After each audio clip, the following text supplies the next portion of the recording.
இப்போ நான் இருக்கிற இடம் ஜெஞ்சி ஃபோர்ட்.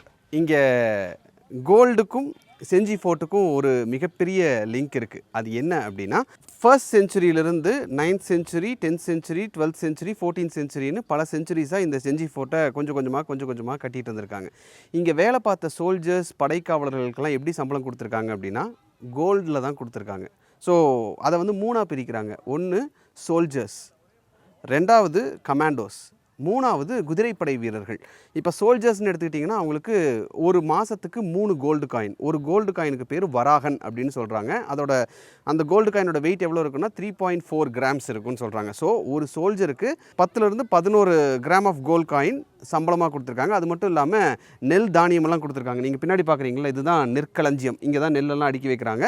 ஸோ இந்த நெல்லெல்லாம் அவங்களுக்கு வந்து கொடுத்துருக்காங்க. ரெண்டாவது குதிரைப்படை வீரர்கள், அவங்களுக்கு ஒரு மாதத்துக்கு 10 காயின் வரைக்கும் கொடுத்துருக்காங்க. 10 காயின் 20 காயின் வரைக்கும் கூட கொடுத்துருக்கிறதா சொல்கிறாங்க. ஒரு காயினோட வெயிட்டுங்கிறது 3.4ன்னு நான் சொன்னேன்ல.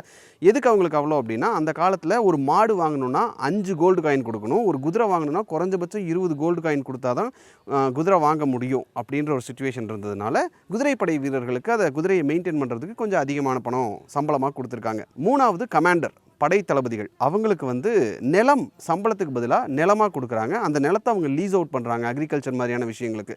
ஸோ அந்த லீஸ்லேருந்து அவங்களுக்கு கோல்டு கிடைக்குது. அந்த கோல்டை மாத செலவுக்கு வச்சுக்கிறாங்க. அந்த நிலத்தோட விலை அப்படிங்கிறது தொடர்ந்து இன்க்ரீஸ் ஆகுதுல்ல, அது ஒரு அசட்டாக மாறுது. ஸோ மாதத்துக்கு சம்பளம், செலவு பண்ணுறதுக்கு பணம், அதை தாண்டி தானியங்கள், சாப்பாட்டுக்கு தேவையான, சர்வைவலுக்கு தேவையான தானியங்கள் கொடுக்குறாங்க. மூணாவது அவங்களுடைய வெல்த்தை இன்க்ரீஸ் பண்ணுறதுக்கு என்னென்ன தேவையோ அந்த லேண்ட் மாதிரியான விஷயங்களையும் கொடுத்து ஓவராலாக ஒரு எக்கானமி அப்படிங்கிறது 9th செஞ்சுரியிலிருந்தே இருந்திருக்கு. இது இன்றைக்கி வந்ததில்லை நம்ம பே ஸ்லிப் எல்லாம். அப்போ இருந்து பே ஸ்லிப் இல்லாமல் ஒரு வேலை இதே மாதிரி தான் நடந்துக்கிட்டு இருந்திருக்கு.